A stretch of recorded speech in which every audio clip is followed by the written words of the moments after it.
Hey, what's going on? It's Bill Burr, and it's time for the Monday Morning Podcast for Monday, January 18th, 2016. How's it going? How are ya? I am recording this Sunday afternoon, and in Vancouver, Canada, doing two shows here tonight. It's halftime. Actually, third quarter just started of the Broncos Steelers. I missed Seattle and Carolina. I know that must have been a great fucking game. It kills me. You know, you never know when you book the fucking gigs that a game like that is going to be on. But I imagine that was as good as the score looked. And, of course, I'm up here in Canada, and I don't know. They just went to Boomer and all those guys at halftime, and all they did was interview Cam Newton. They asked him one question, you know, and he didn't answer, you know. He just talked, didn't give an answer about anything. They were like, what do you think you did the second half to, blah, blah, blah, blah. And he just goes, well, you know, our offense and our defense and, of course, the special teams, you know, everybody's got a job to do. And they get out there and they try to get it done. And fortunately today we were able to get out there and execute some of the things we've been working with all this week. And, you know, next week we got another person that we're going to be playing. I should say a team, not a person. We got a team we're going to play. And we just hope that, you know, we're just going to try to keep it going because, you know, we're trying to win a championship here. And by then you're just like, what the fuck did I even ask you? I wonder if, you know, because athletes, anything they fucking say, they're going to take it out of context. So they get trained to just answer and not say anything, just like a politician. I wonder if you can fucking turn that off. You know, if you stay in the league long enough, if you drive your wife nuts, you know. Honey, do you know where my shoes are? Well, you know, you own a lot of stuff, and sometimes that stuff gets misplaced. But all you can do is just try to fire on all cylinders and try to find the things that you can have. And if you can find them, you can find them. And if you can't, then you got to move on to the next thing. But, you know, as always, I'm always looking towards next week and another thing that's going to be lost. And if it's lost, we're definitely going to do everything we can to find it, the offense, defense, and the special teams. You're not helping me. Anyways, yeah, so I'm up here in Vancouver. God damn it, it's fucking beautiful up here. Fucking gorgeous, man. Especially when you live in, you know, where the hell I live, which was not designed to have really anybody living there other than, I guess, maybe some indigenous people sending smoke signals, you know, probably sending smoke signals that, you know, can you find any food? Because we can't. I'm sick of eating snake. And do you want to get the fuck out of here? However the fuck you do that with smoke signals. It must have been pretty goddamn simple, right? The smoke signals, if they even did it, or is that just another Hollywood thing that they threw I mean, how do you even fucking do that? I guess obviously you got to put the fire out, right? Oh, how the fuck would you do that, you know? All right, one big puff of fucking, so you got to know what kind of wood to burn. What a pain in the ass. Jesus Christ, you know when you get lost remember getting lost at the mall before a fucking cell phone? That was unbelievable. Forget about back then. If you get lost, you were fucked. Hey, anybody see, what the fuck was that guy's name? Old fucking Redface, where'd he go? Done. I mean, how long do you look? You can't really yell. You're going to attract wild animals. Just walking around the woods. Hey, Eddie, the fuck are you? This isn't funny, man. Anyways, but you come up here after leaving the desert. Whenever I say the desert, I always think of that great Greg Giraldo, rest his soul joke, where he just did that whole thing about how eloquent the notes were that soldiers wrote during the Civil War. You know, versus some of the letters from people coming back from Iraq. I can't remember how the fuck it went. It's really hard to be out here with your ball sticking to your leg out here in the desert. You know, I remember the difference between desert and dessert. 2 S's for dessert, more calories. Right? There you go. That's how I do it. And don't even ask me to spell restaurant because I won't even fucking remember. So anyways, I'm up here in Vancouver, so we go to fucking land. And just, oh my God, all the lush greenery, all the lakes, all the water, everything we don't have down in L.A. Beautiful houses. I guess it's expensive as shit up here. And they were saying how a lot of Asian people, you know, not indigenous, foreigners, You know, they got to get rid of their fucking money. They got to wash their money, or I don't know what the fuck it is. Their government's going to take it all. So they use this place up here like a Swiss bank, and they buy like super expensive places for cash, which drives the housing market up. It's fucking nuts, man. Anytime you go to another country, you just hear the shit that they're fucking dealing with. You always think like you come up here, Canada's going to have no fucking problems. You know, you watch one Michael Moore documentary that just gives you a complete, like, misinterpretation of what the fuck is going on up here. So I guess they had to make some sort of law that you couldn't do something like that. I can't remember what the fucking person told him. Went all the way to the fucking Supreme Court. It was like a group of people from Asia that were so rich that they actually sued an entire country for not letting them either come into the country or buy a bunch of shit over here that drove the housing market and stuff up or something like that, or buy their citizenship. I can't even fucking remember. But that's the charm of this podcast.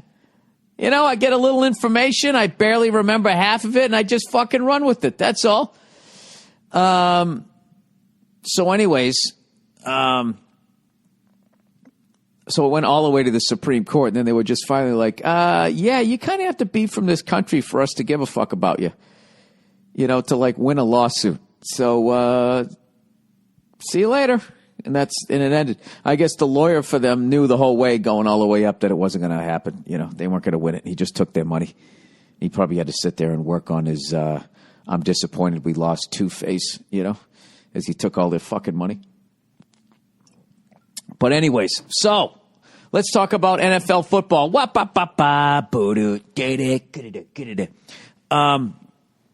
The fucking Patriots, they won, God damn it. Thank Christ they won. Thank Christ they won and Seattle lost. Thank Christ.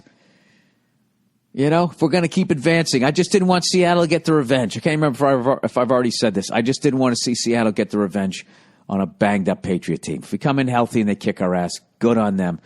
But, you know, congratulations to the Carolina Panthers.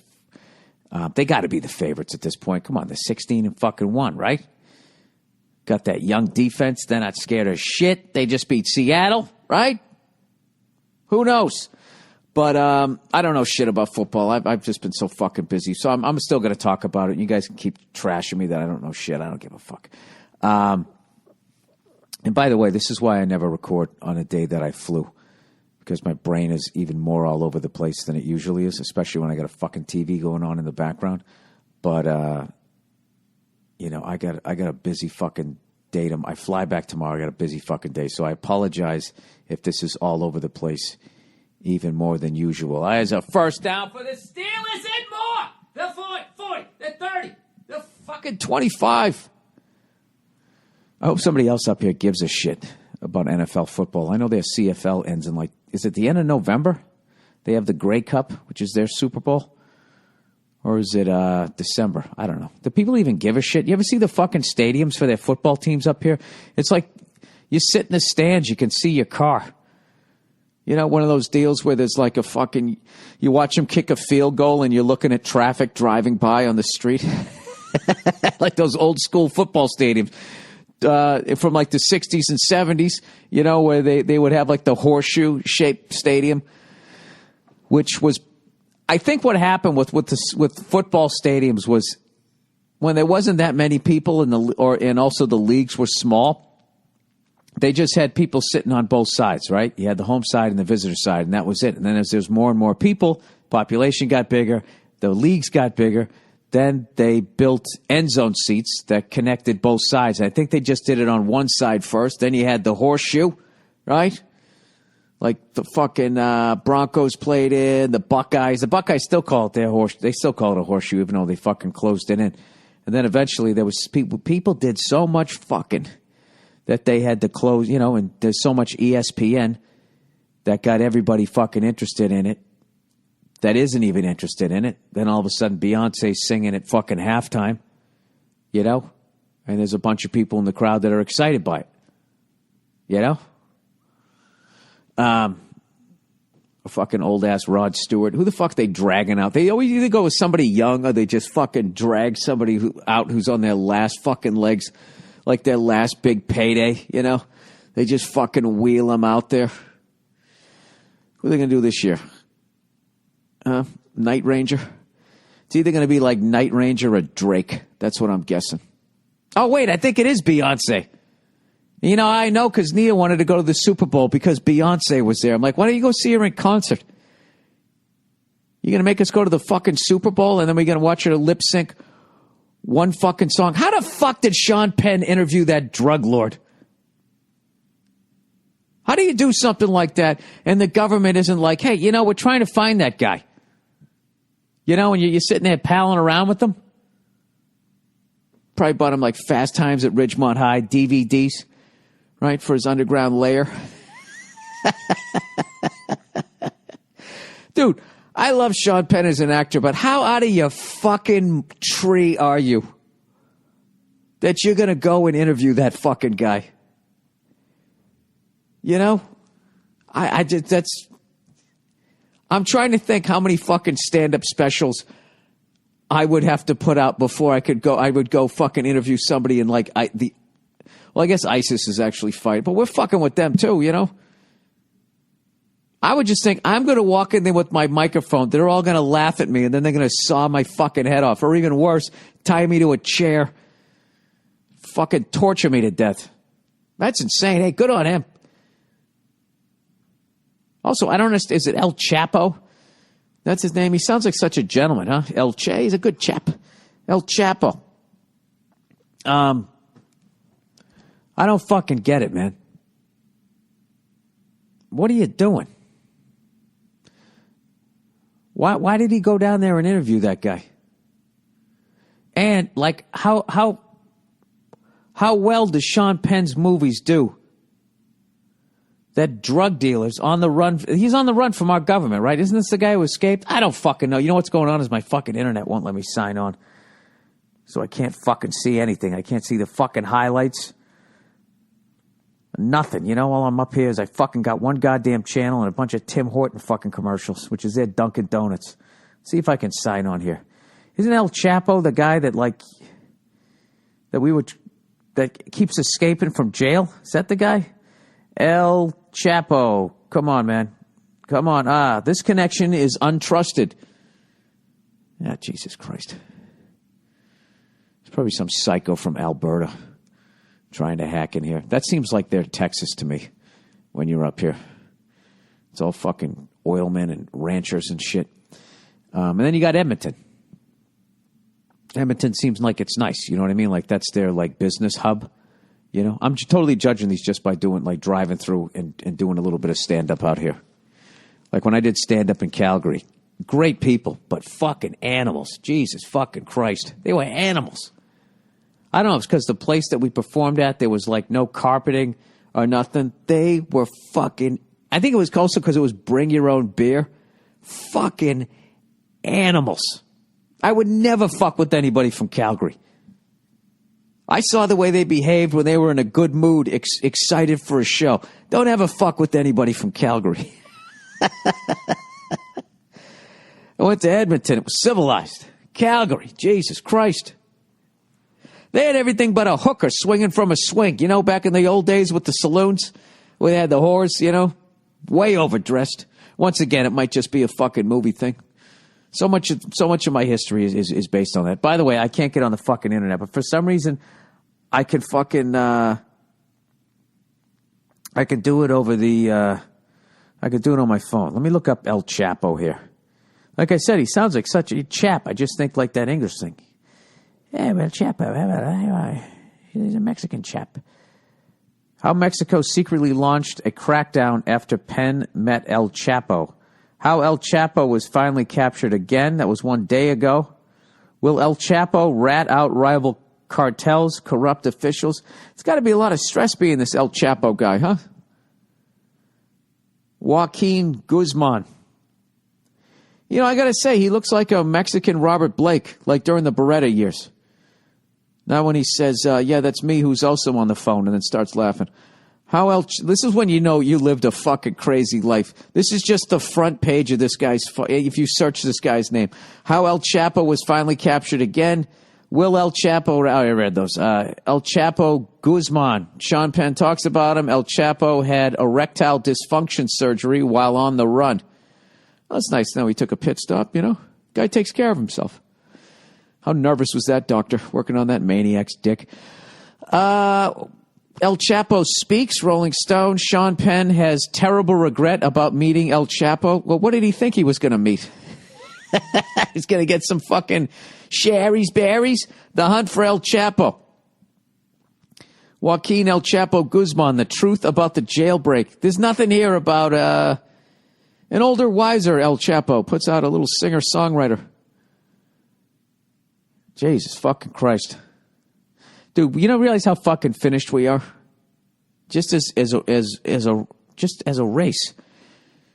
Not as a race. As humanity. That's what I'm trying to say. Just as people. We're fucking done. Rolling Stone. Rolling Stone this month has Sean Penn talking to El Chapo. And Leonardo DiCaprio's on the cover. And they're billing him. He has a plan to save the planet. What are we doing? What the fuck is our government not doing? That A-list fucking actors have to talk to drug lords and try to save the planet. I mean, there's got to be... How many leaks are in the fucking dam at this point? I don't know about you guys. That does not make me feel comfortable. You know what I mean? Boomer Esiason to figure out how to fucking... colonize Mars. That's the next thing that they're going to have in the Rolling Stone. You know, why the fuck do I want to hear that? Can I hear a scientist? How about have a Navy SEAL interview El Chapo? I don't know, Bill. How about you shut the fuck up? All right, I will. I don't know. I get unsettled. Then I have problems with digestion. I can't even remember what the fuck I was going to look up. What was I initially looking up before I got to El Chapo? Jesus Christ, some of the stories on that guy. It's right up there with that fucking Rod Stewart rumor from way back in the day. Remember that one?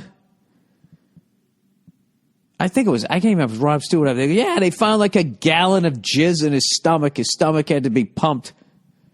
A gallon.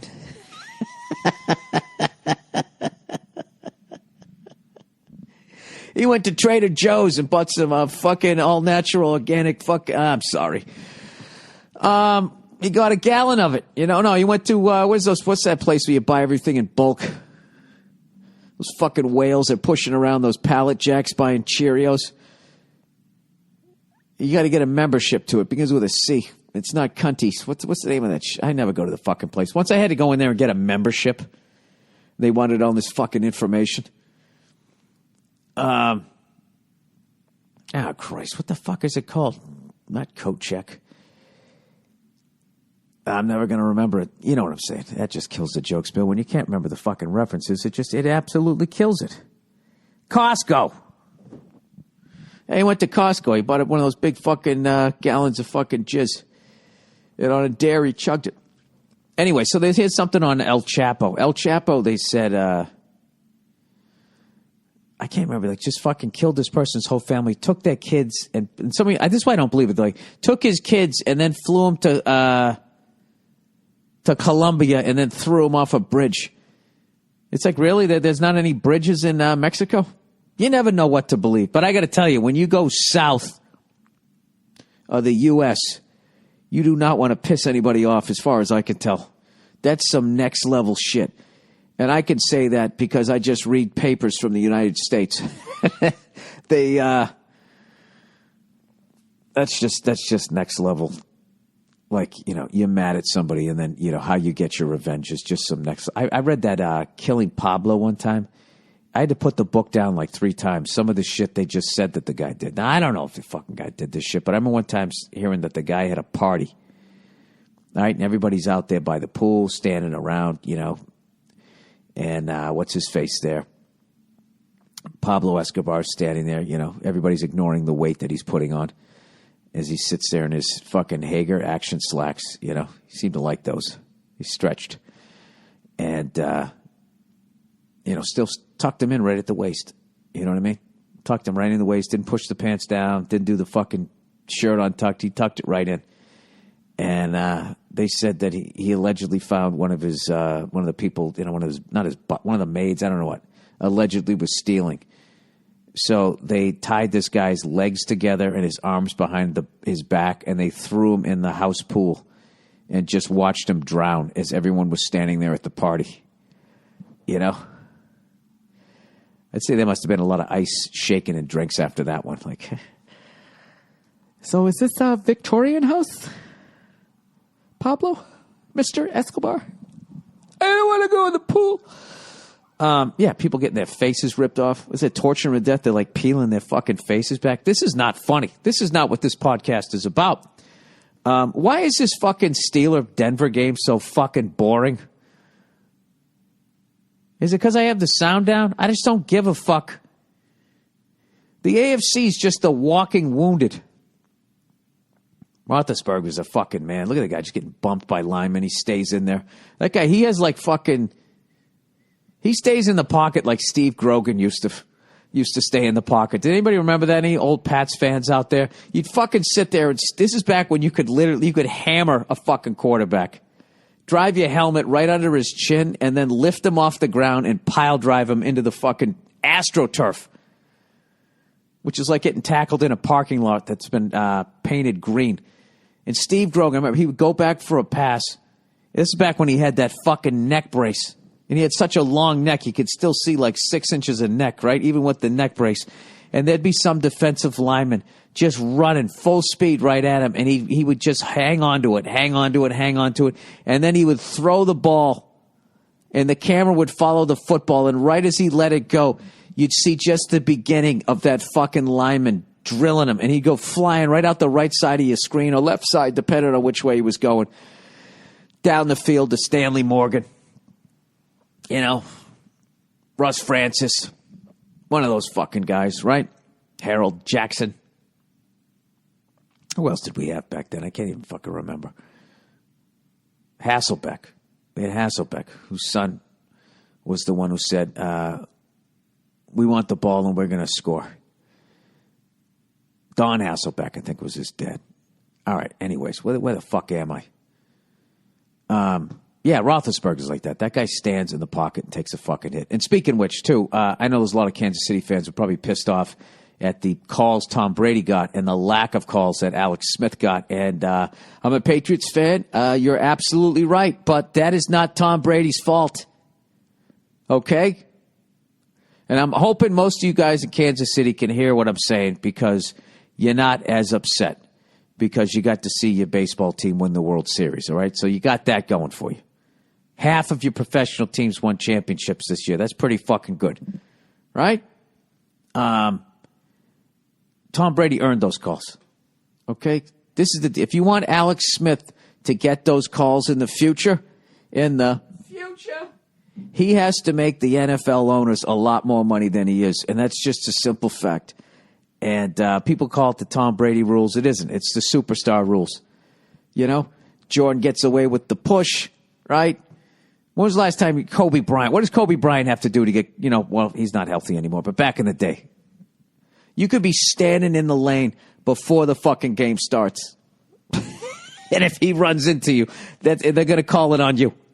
He'd literally have to fucking tie an axe to the front of his knee and fucking jump into you and cut your head off before, if there was a way to call offsetting, they would have. It's just how it works. But I have to say, as much as he earned the calls, that one where he was getting sacked and he switched it to his left hand and threw it and they still gave him the call was fucking ridiculous. Even as a Patriots fan, I was at home going, oh, what the fuck?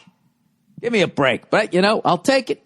Of course, I'll take it the same way you would have. But I don't know. Kansas City's a great team, and they have, Alex Smith, I think, is going to be a really fucking great quarterback.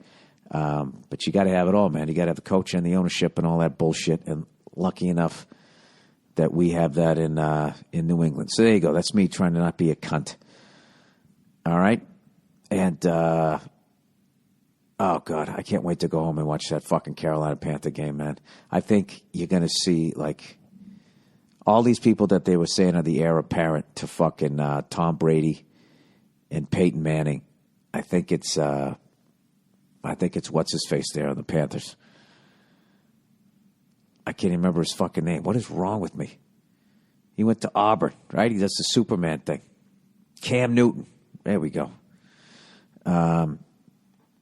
Anyways, I had to let you guys know this. I'm supposed to read this shit here, but of course I got to type in my fucking password, which takes forever. Come on, for fuck's sakes. I got to have a fucking 20-letter password and numbers because God knows everybody wants to break into my computer and read my dick jokes here. Andrew asked you guys, he said, please ask the listeners to put relevant subject lines in their emails if they want them read. Putting hay doesn't help with thousands a week. Trying not to miss any of the good ones. Thanks. I probably could have nicened that up a little bit. He sort of texted me that really quickly. Yeah, so if you guys have a subject, whatever, anything, fuck Tom Brady rules or something like that. If you just do that instead of writing like, hey, ... and then in the email be like, what the fuck was with those calls? You know what I mean? Oh, Bill, we get it. And if you want to send an email that could possibly be read, or who's kidding who, stumbled upon by me, please send it to bill@themmpodcast.com. Also, if you'd like to follow the Monday Morning Podcast on Twitter, it's at the MM Podcast. All right, and with that, it's time for my attempts at reading out loud. All right, Dollar Shave Club, everybody. Dollar Shave Club. Lots of players will be sporting playoff beards now that the postseason is here.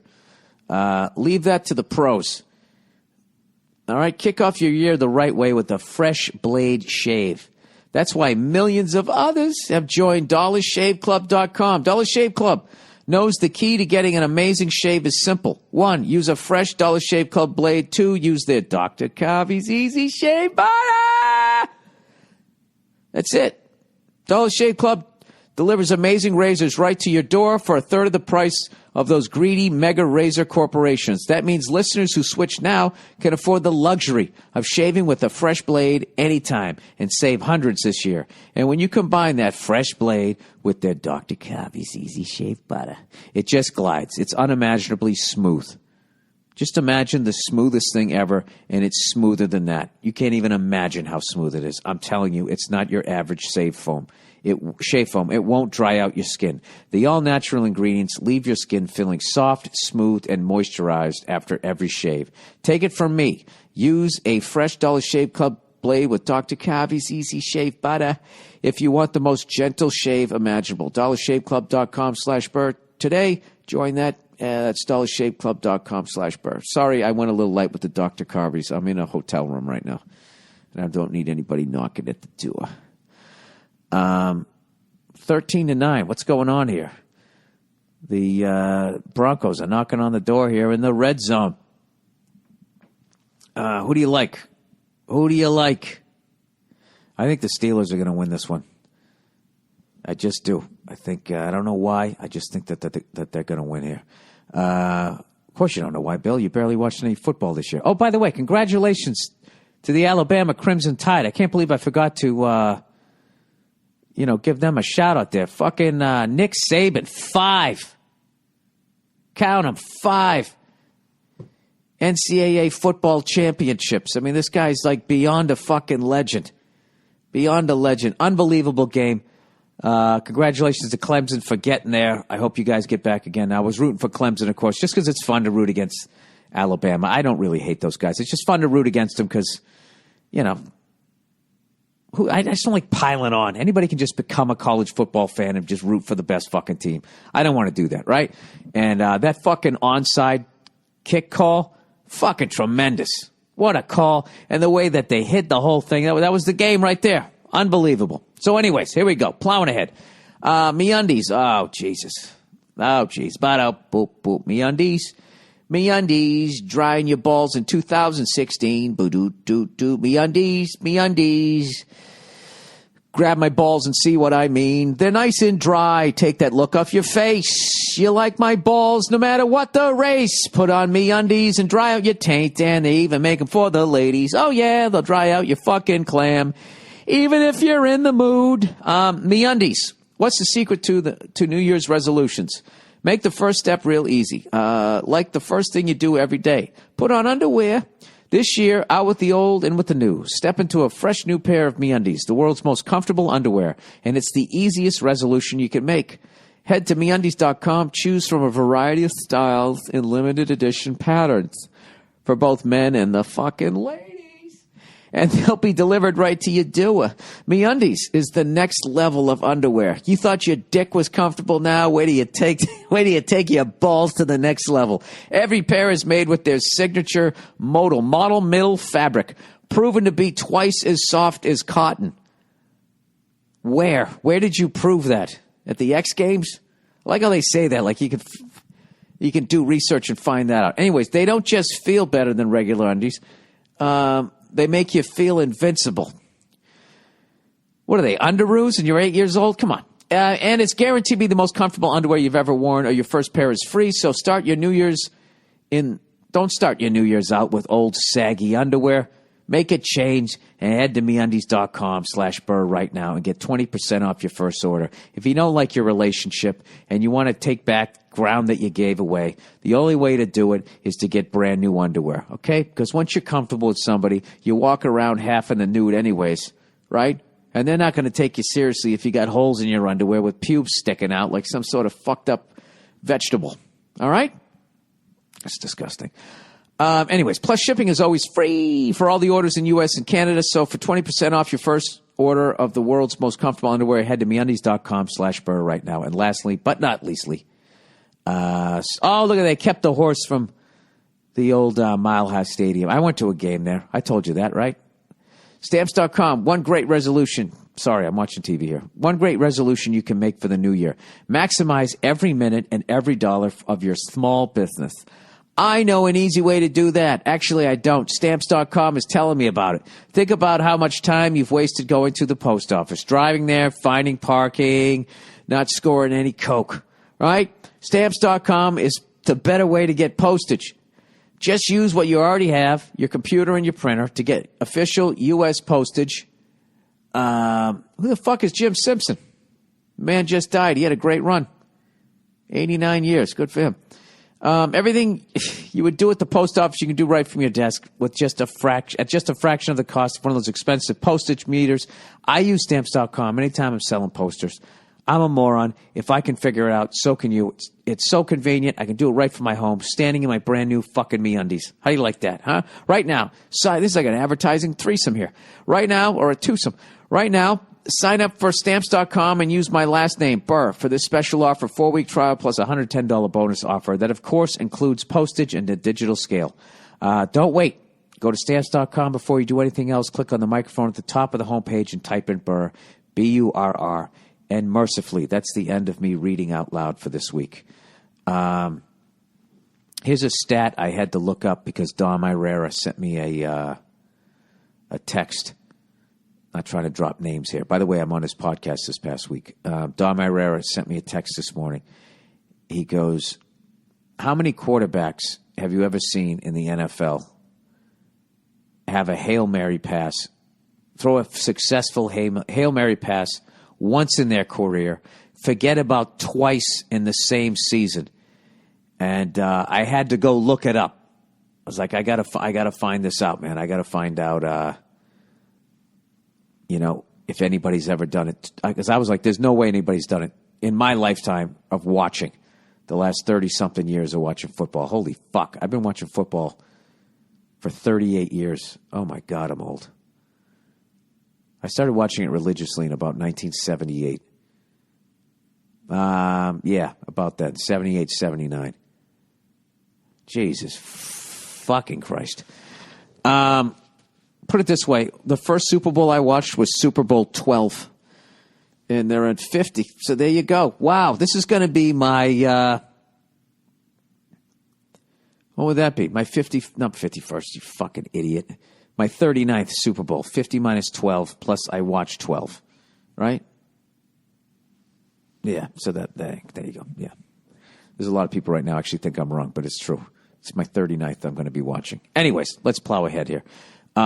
So I looked it up. Successful Hail Marys. Okay. There's only one guy that I saw since they started keeping the stat in 1975, at least on Wikipedia. I didn't go to the footballreference.com, which I love. The one guy who's ever done it twice since they kept the stats in 1975, Steve Bartkowski. Steve Bartkowski. And there's no way to picture Steve Bartkowski and not have this song go through your head. Believe it or not, I'm walking on air. I never thought I could be so free.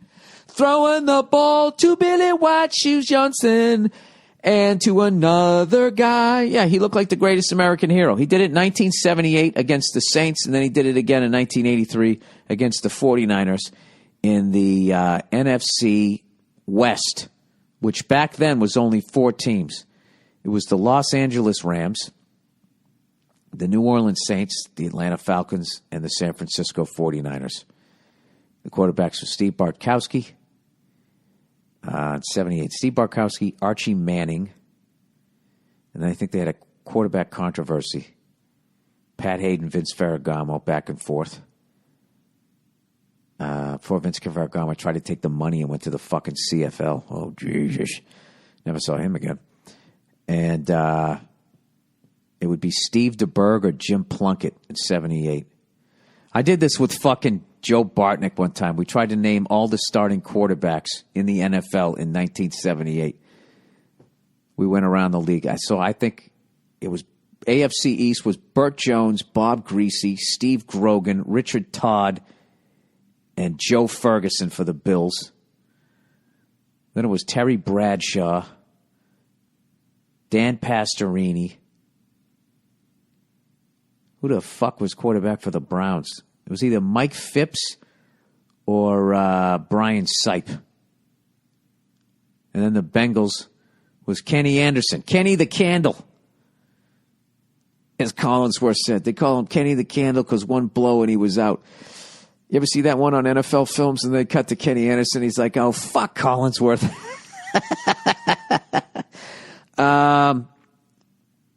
And let's see, it was Craig Morton. I'll just do the AFC because I know this is fucking driving everybody nuts, but this is I have to do it now because now it's in my head. Craig Morton was with the Orange Crush Broncos. Ken Stabler. Kenny Snake Stabler for the Raiders. Dan Fouts. The great Dan Fouts. Air Coryell with the Chargers. Jim Zorn with Seattle. And then, there's always one that gets me. Who the fuck was with the Chiefs? It was before Blackledge. It was after Len Dawson. Who the fuck was the quarterback? There's a good one for you.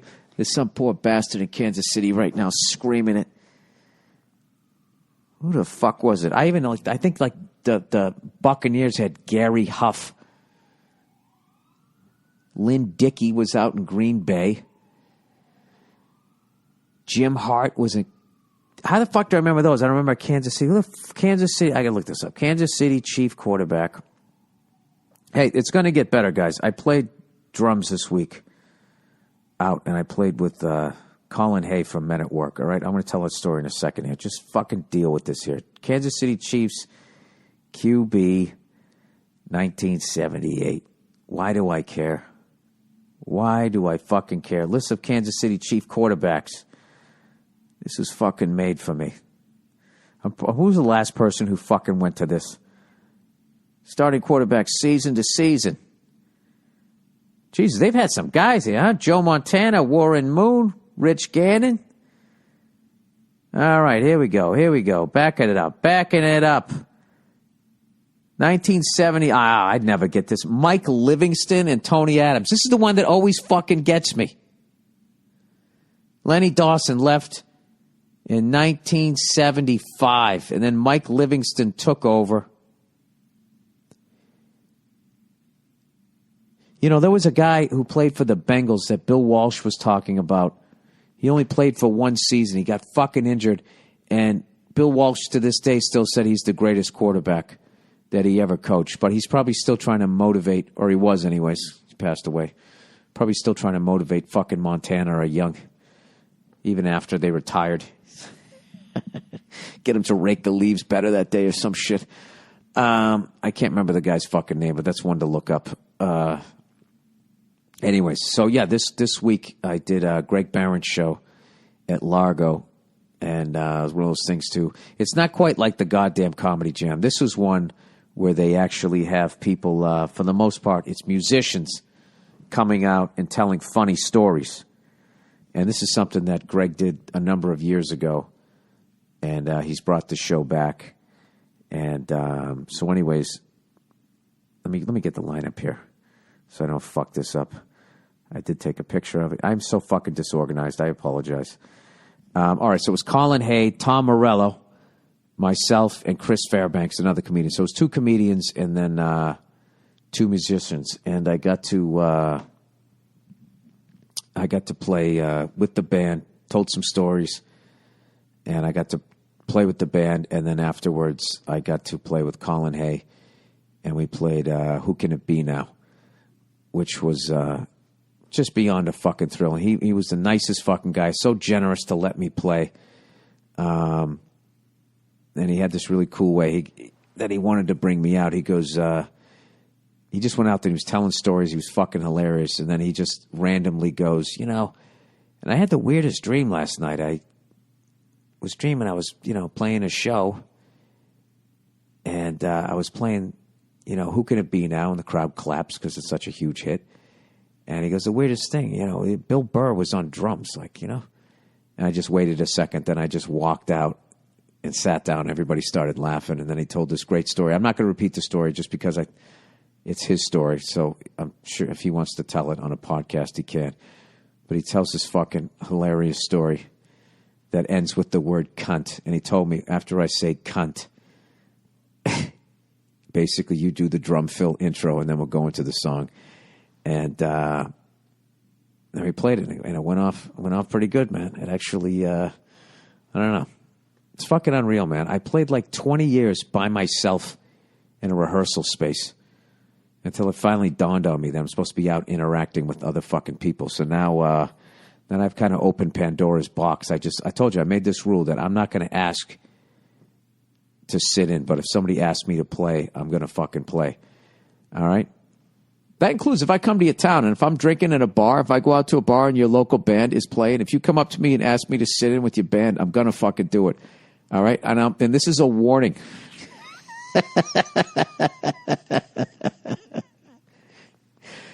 It's a warning. I'm going to do it. And I'm going to fuck up. So, if you want a story, I'll fucking do it. Because it's fun as hell to me. And it's weird. I don't feel any pressure whatsoever because I'm a comedian. Well, what's the pressure? He's going to sit down and play drums. He's going to stink. Of course he is. Everybody already knows it. So it's fine. Plus everybody just looks at the singer anyways. But it's a lot of fun. And I've been getting psycho back into lessons. And I told you I've been taking some lessons.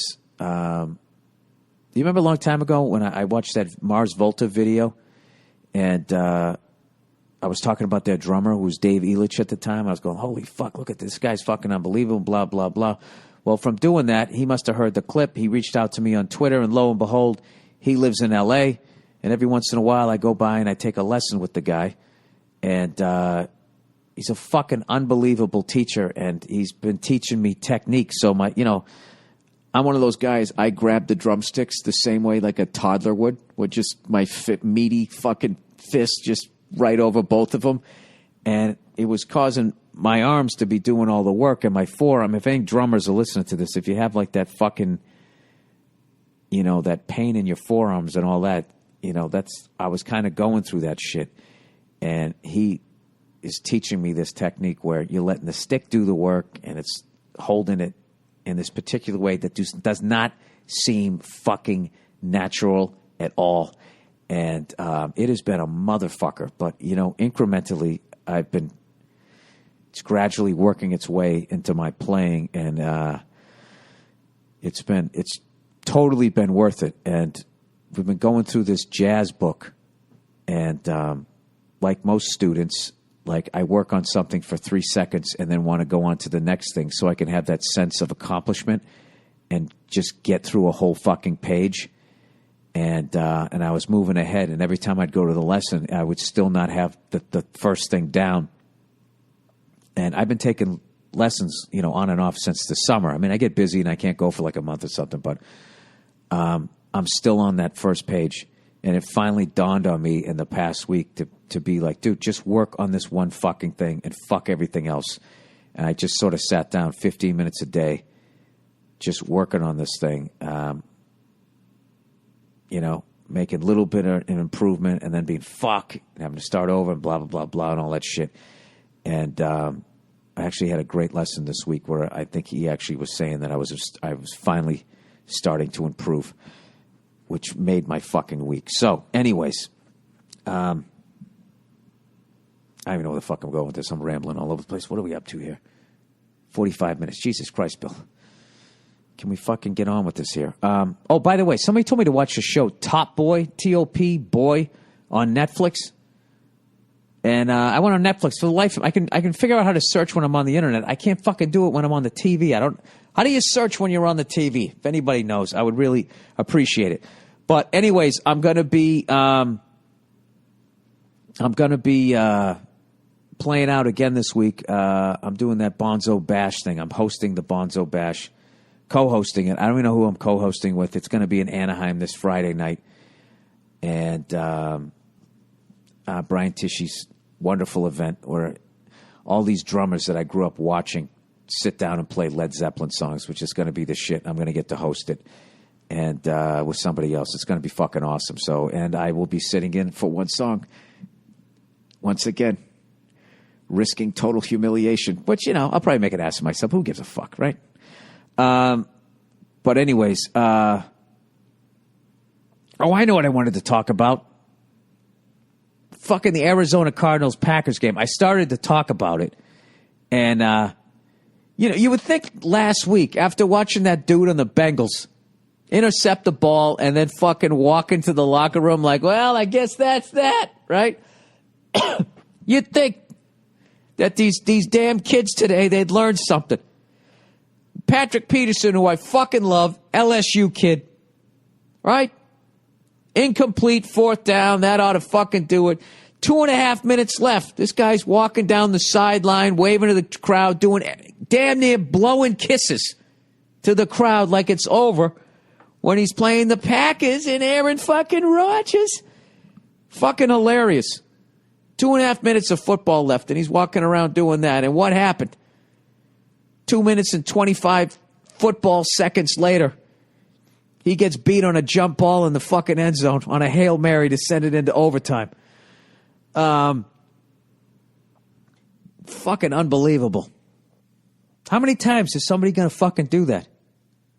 How many times are you going to run down the field? You got the football. You're not past the goal line. You already start holding it out. And Don Beebe slaps it out of your hand, or you fucking, you spike it over over your back. That one where you throw it down over your shoulder, and you big toes across the end zone, but the ball isn't. How many fucking times are you going to see people do that? I just don't understand why. I don't get it. So, anyways, let's plow ahead here. All right, here's some of the questions or the letters for this week. All right, pasta. Bill, if you want to get good at making pasta, of course I do. Begin with Gennaro Contaldo's videos on FoodTube. All right. I don't know if I probably didn't say it right. It's Genarro, and then the last name is Contaldos. No, D-O''S, Contaldos. The guy taught me so much, I even wished him a happy birthday. Also, pay attention to sorts of flour you're using. Cheers to you and your Mondays. Yeah, what's going on? Some people use flour. Some people use that semolina. Some people use a mixture of both. I tell you, I like doing it. I think it goes back to when I was a kid. I was one of those kids that liked playing in mud puddles. You know what I mean? So it was, there's just something about that. I think that's why I like making like pie crust and shit like that. It's just a big gooey fucking mess. It's fun. But I'll definitely, I'll check that out if I can get online here. All right. Cooking Asian food. All right, Bill, how are you, you freckled cunt? Jesus. No Happy New Year? Huge fan from Belgium here. Nice. Bedlam in Belgium. AC/DC. Flick of the Switch album. How many fucking balls are you going to drop on Peyton here? This could be his last game ever. What are you doing?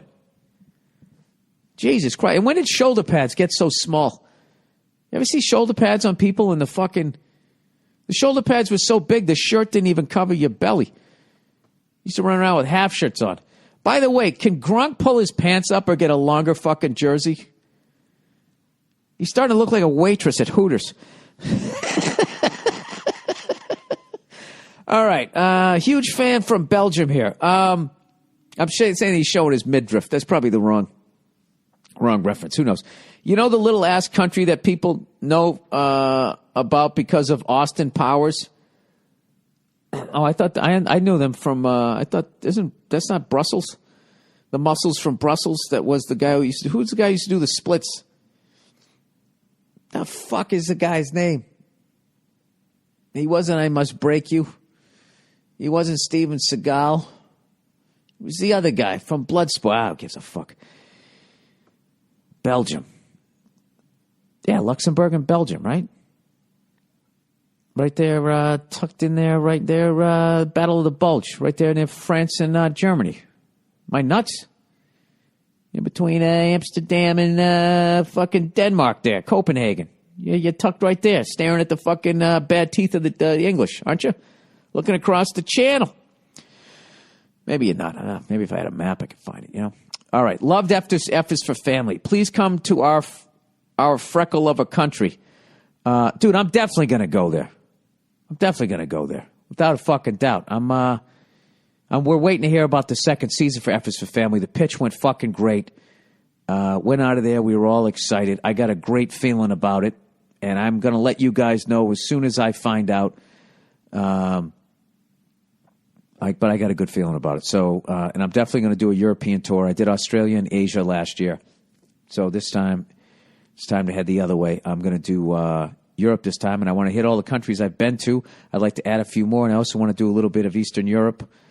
But if we do get a second season, I don't know how many episodes that would be. I would think it'd be at least 10, and then, we got to sit down and write them. And if we want to make it as good as the first season, and even better, which of course we do, it's going to take a lot of time. So I got to kind of figure out, once they give us the yay or nay on that. But like I said, I got a really, really, really positive vibes. A lot of laughs in the room, and which is always good. So anyways, the guy says, anyway, I've heard you talking about cooking more Asian food.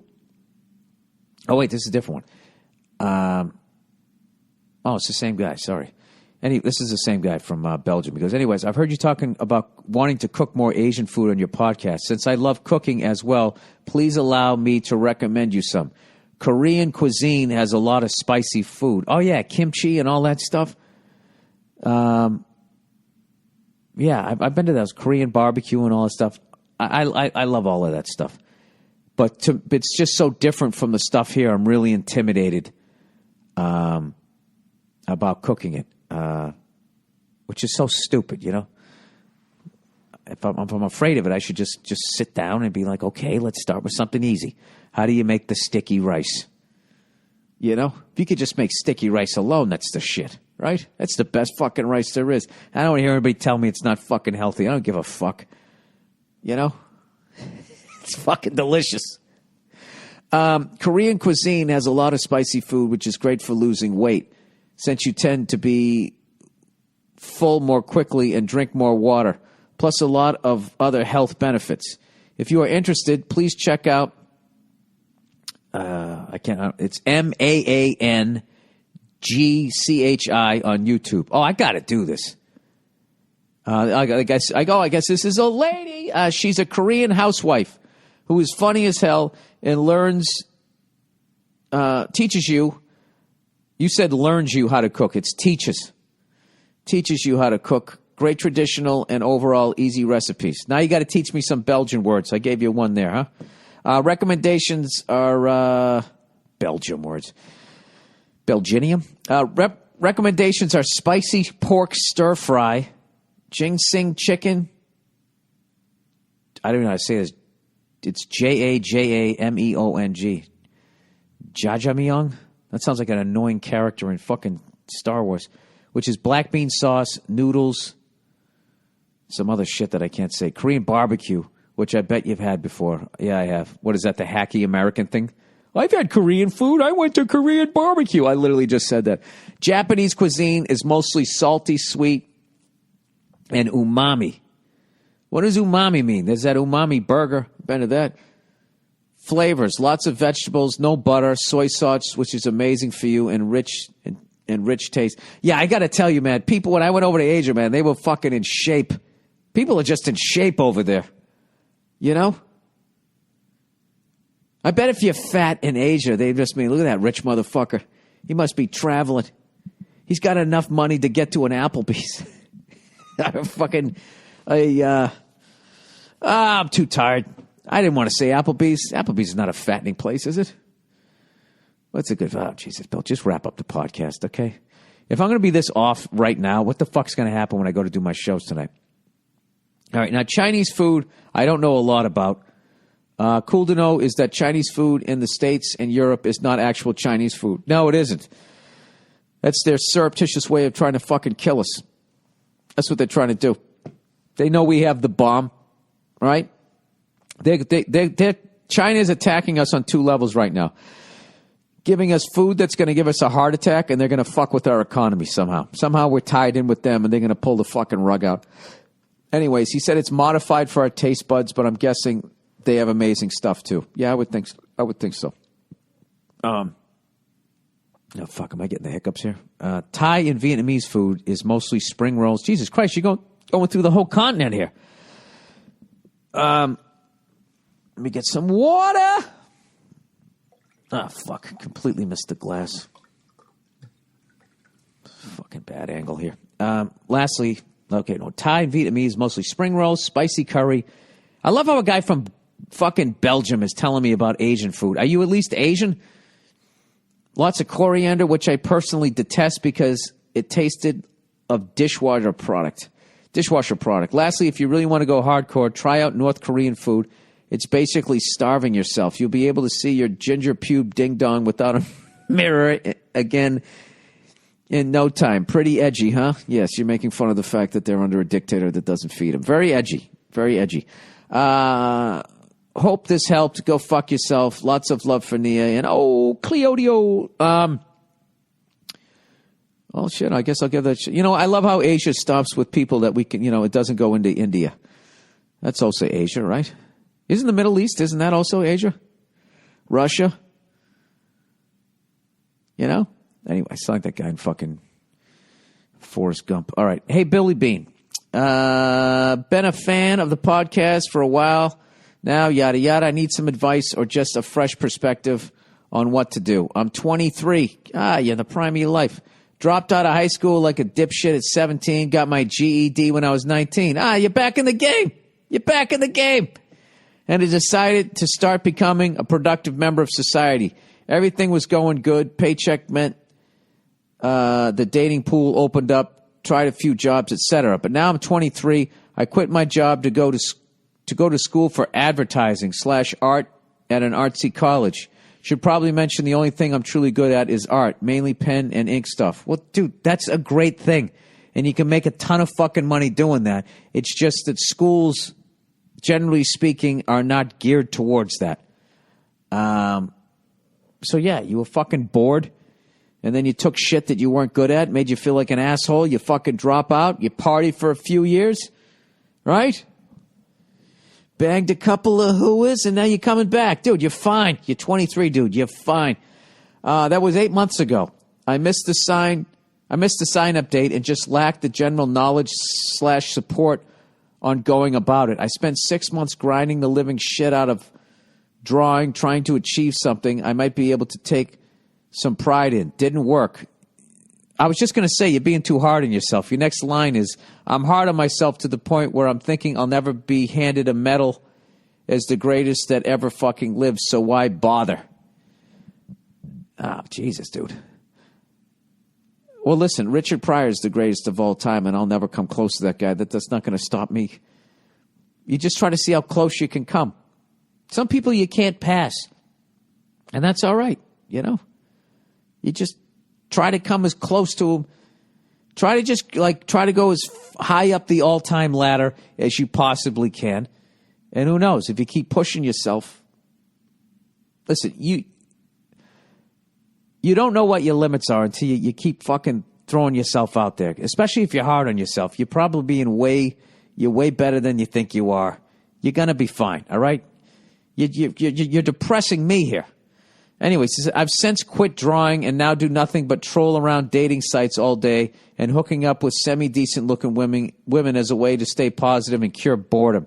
I'm not lazy. I've done primarily manual labor jobs and know I have the back for it, but Jesus Christ, I can't force myself to pull the trigger on anything because I can't be the top of the crop or the very goddamn best. I won't be fulfilled. I've been standing at a crossroads, my dick in my hand for nearly a year. Any sort of advice would be fucking amazing. Don't hold back. If you think I need to be ripped a new one, I can handle it. Thanks. Go fuck yourself. Yeah, dude, you've got yourself into a completely paralyzed state here. It's like you just bought a guitar, and because you're not Jimi Hendrix, within the first 2 weeks, you're going to fucking quit. All right? If Jimi Hendrix did that, he wouldn't be Jimi Hendrix. All right? All right. Look, just whatever you like to do in life, just go out and do it. All right? And enjoy it, and don't put that level of pressure on yourself. Like, was your dad like the Great Santini or something? I'm trying to figure out why you like this, but like, the reason why you can't pull the trigger on anything else in life is because you actually have I think you have a strong sense on what makes you happy and what you want to do. All right? And you know that despite the fact that you're being totally negative about your drawing, you know that that's what you want to do. And you have such a passion for it that you're that hard on yourself. And then also it's preventing you from getting a job at the fucking Costco or wherever the goddamn place you're going to end up fucking working at. I don't know, if I was you, I would continue drawing. I'd get into computers and all that. There's all kinds of stuff. I've seen people do drawings on computers, and they turn that into building websites, which helps to pay for their studio and the shit that they really want to do. There's tons of money to make in the arts. Don't let anybody ever fucking tell you that there isn't. Dude, just helping people make it in show business. All right? There's people who get headshots, give acting classes and all that, just doing that shit. People make a small fucking fortune. So if you're actually a talented artist, you can actually, you're going to be fine. You just have to stop beating the shit out of yourself. All right? So just pay attention to that voice in your head. When it tells you can't do something, just tell it to shut the fuck up. Basically, even if you have to say it out loud. You know, just make sure you're not looking at somebody you care about as they're telling you a story when you're thinking those thoughts. Just, maybe say it in your brain first. All right? Okay. Advice, no one to relate to. Jesus, these are fucking gloomy this week. All right. Advice, no one to relate to, causing loneliness. All right. Hey, Billy Bats. Love the podcast. You stand up, F is for family. They all put a smile on my face. Well, that's great. Okay. I'm sensing that all of a sudden now the smile's going to go away. I hope you read this because, My problem is I have no one to relate to, and I fear, I might as well read this here. I hope you read this because I've been doing everything positive, but I just can't seem to get my life where I want it to be. It's a bit of a long road, so please bear with me. Oh, fuck. Is this a long email? Dude, I can't read out loud. All right, my problem is I have no one to relate to, and I fear this might be causing me to be lonely in life. I fear that if I continue the way I'm going, I may never get over it. I'm in my last semester of college in an engineering program and have made almost no friends throughout my entire stay at college. I am at the top of my classes, and I'm lining up jobs at big tech companies. Now, you're probably imagining some Poindexter with the pocket protector and all that. Actually, I was. That was the picture you were painting, sir. Quite the opposite, actually. I've been working out for a few years now, and I am one of the jacked people in my classes. All right, so now I'm picturing is that dude in American Psycho. Highly achieving, totally shredded, cannot relate to human beings. I dress well, eat healthy. Please tell me you don't listen to Huey Lewis in the news. and always make sure to keep myself clean. I feel like I might alienate my classmates from interacting with me. They probably think I'm just a jock in their class, where it's quite the opposite. I'm into gaming, chess, and all of that. Dude, you're like a fucking Renaissance man here. So I figure I might try to interact with the opposite crowd, the non-geeky people. I know a way to meet people is to get out there and do something I like doing, playing some sport or joining a club or volunteering. The problem is with my program and my work, I have little time to be doing much else. The only free time I have is Friday or Saturday nights that I spend by myself playing video games or playing guitar because I have nothing else to do. Well, you could go out those nights. All right, it wasn't always this way. This is like a movie. When I was in high school, my life was completely the opposite. I didn't work out, eat healthy, work hard, or nothing. But I always found ways to make new friends, make people laugh, and start conversations. Now that I'm doing everything right, it seems my only problem is social. Jesus Christ, dude. So you know what you're doing. You're just too busy. I fear once I graduate college, things will only get worse. I lost all of my family apart from my older brother who is in another country. So once I graduate college, I'll truly be alone. No one to grab a beer with, no one to help me move or anything. Despite all this, I try to be positive and thankful for what I have and what I have accomplished. Sorry for the long email and go fuck yourself. Yeah, dude, you already know how to make friends. You need to make time to do it. Playing video games by yourself is very antisocial. Playing guitar is always cool. That's fun. Why don't you play guitar with somebody else? Find somebody who plays drums or play bass. Get together, do some covers, jam, fuck around, drink some beers, invite some ladies over. Every week you just add some more shit, right? Start taking bets. Open your own fucking DraftKings. Maybe start selling Coke. Just keep expanding your ring of social interaction. I'm obviously fucking with you, but no, I would, there's a bunch of people that are into video games. Why don't you find somebody that you can play against? Can you do that anymore? Do kids do that, or do you have to go online to do it? Is that like corny now? Doesn't two people not sit next to each other with an Atari with the joystick and the one red button? Are we past that? I don't fucking know, but it seems like you know how to do that stuff. You just got busy. And with all your achievements, sometimes, when you go after a goal, some things suffer. All right? I've talked about this numerous times when I was on, when I was 36 years old. I was fucking living alone in a studio apartment that they called a one-bedroom, sleeping on a futon. I remember days just going by going, what the fuck have I done? The only thing I've worked on is trying to become a comedian. Everything else is at the starting line. And over the next 10 years, I just worked on some shit like that. So that's all you need to do. All right? Jesus Christ, I'm starting to feel like Dr. Phil here. All right. What do we got here? 3rd and goal. Broncos have the ball with 3 minutes left. And I'm doing a fucking podcast. Touchdown, Broncos! All right, Broncos. Now here you go. Celebrate and act like a bunch of fucking idiots when Ben Roethlisberger has 3 minutes left.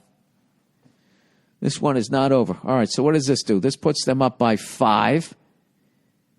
I hate people in the crowd holding up 2 fingers like the crowd's going to look at them. Oh, yeah, we should go for 2, shouldn't we? We shouldn't just be up by 6. Thank you, you in the fucking mezzanine level. Fuck. Are we going to have to go to Denver? Is this going to be one more? Brady. Either way, this is going to be great. Either you get to see Brady versus Peyton Manning one more time. I'm assuming he's retiring, which is stupid. Or you get to see another Patriots-Steelers matchup with fucking Big Ben. Big Ben, not afraid of anything. Big Ben. Both great teams. All right, that's the podcast for this week. I apologize that my head was kind of all over the place. I don't know what flying and going to the fucking airport does to me. But it makes me even more fucking scatterbrained. So anyways, go fuck yourselves, and I will talk to you on Thursday, okay? All right.